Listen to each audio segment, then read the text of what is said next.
So you're now, how long have you been in Vancouver for? I've been in Vancouver since I was 22. So it's been 13, about 13 years, I guess. So I'm at 15 years. I just crossed over 15 years. So we're basically the same.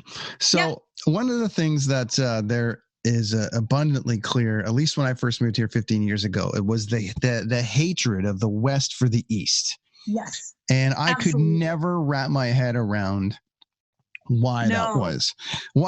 I was driving me crazy. Why does everyone hate Toronto so much? And when I refer to the East, I refer to Toronto, even though you're London and I'm Oshawa, they lump us into the same, right? They do. Everyone, to this day, people are like, you're from Toronto, aren't you? And that's anywhere in the world.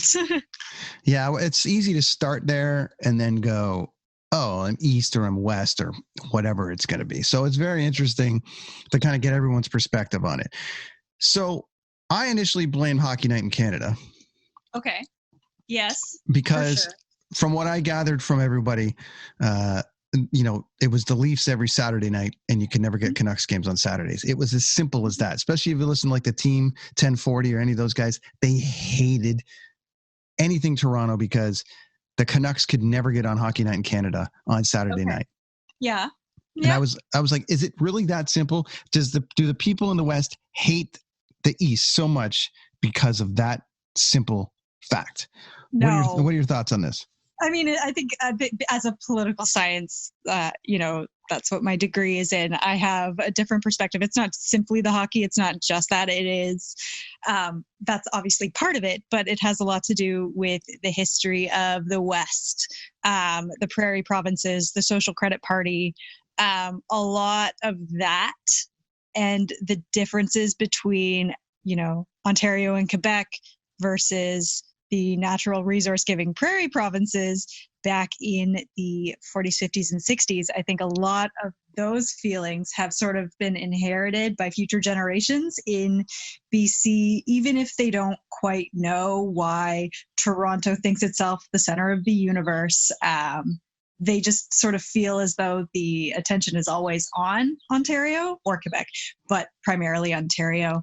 And were you offended by it when you first moved here? Because I initially was offended by it, and then because I was like, what the fuck is everyone's problem? But then I was like, then I moved away from that and was like, well, no one from Vancouver is from Vancouver.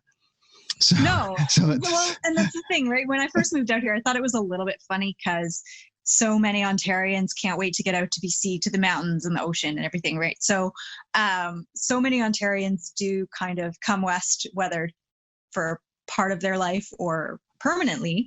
So I didn't quite understand how there was this like crazy hatred for Ontario. Also growing up in Ontario, you don't get the perspective of animosity towards a place that thinks itself the center of the universe because you're in it, if you will. You really don't.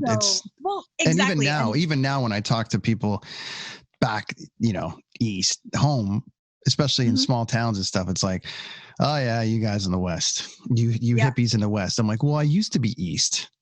Yeah. But I don't, people drive John Deere tractors out here as well, They do. You know what I mean? Not down here in Falls Creek, but. No, but out in Cloverdale where I am, there's a full goddamn rodeo. So people need to chill out a little bit on that, on that side of it. What about this? Okay. So, Ontario had Quebec wants to separate, so they're like, let him go. The other perspective that I got about the East versus West was that if British Columbia and Alberta separated from Canada, which was a big thing and a bit of a chat I learned for a while, they would be one of the richest countries in the world. And coinciding with that, there was the rumor that Alberta and BC sent all their money to the rest of the country to help their individual deficits, which has also made people pretty pissed off in the West about having to supplement the rest of the country. What do you think about that? Oh yeah, no. And I think that those go part and parcel. So I again, with where I was saying, like a lot of political arguments have a lot to do with that animosity, which of course people in Ontario, they're not feeling. Toronto doesn't think itself the center of the universe. It'll look at a place like New York and think it's the center of the universe.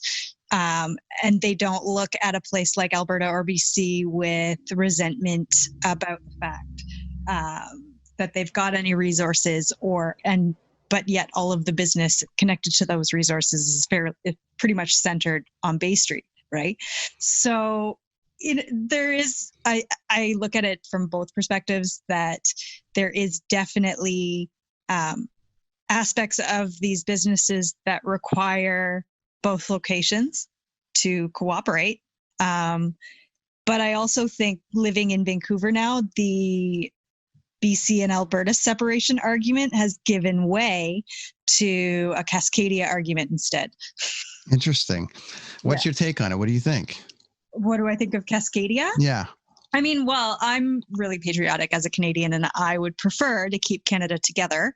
I love the idea of California, Oregon, and Washington joining with us as a kind of Cascadia arm of the rest of Canada, personally. But if Cascadia was ever a thing, and if I was still living here, I would go with it. Thanks for stopping by, friends, to the Brenton On Tour podcast channel on YouTube. Coffee, music, travel, life, all of those things. One page, lots of guests, lots of chatter. We talk about all of it. If you like it, subscribe, hit the thumbs up button, leave a comment. I'll get back to you. Thanks, friends. See you next time.